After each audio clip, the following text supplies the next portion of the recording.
Hey guys, drdecks here. Today is a special day because we have our framing completed on our joists, pretty much completed. So it's time to do a Stabila challenge. I don't think you guys have done a Stabila challenge with us yet.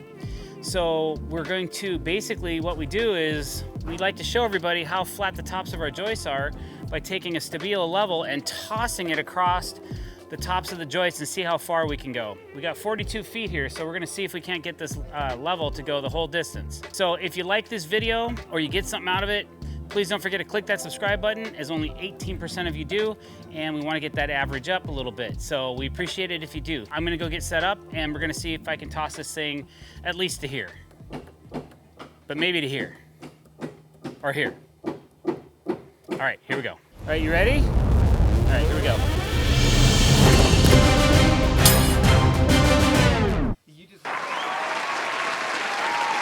All right, so that went pretty good. I don't think I'm gonna be able to do much better than that. That's all there is to it. First try, not too bad. I don't think I can do better than that. Sometimes the level will tip over or fall. So we're gonna go with that. That's a pretty good toss.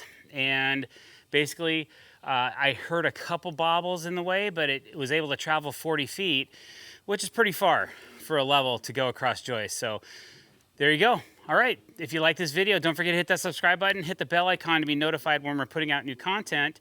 Don't forget to like this video and leave a comment below, except for how much we abuse our tools, because these levels are designed to take that type of abuse.